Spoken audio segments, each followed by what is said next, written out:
ద్రోహిణై దూరమైతిని, పాపినై పరుగులెడితిని, గమ్యమే ఎరుగనైతిని, మరణమే శరణమాయెను. ఎంతో ప్రేమించితివి, నా స్థానమందు నిలిచితివి, కృపతో నన్ను రక్షించితివి, నా దోష శిక్షను భరించితివి.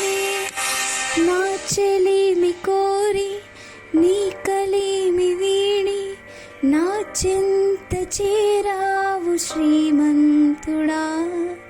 నా రక్షణ కొరకై ఆ శిక్షను పొంది బలియా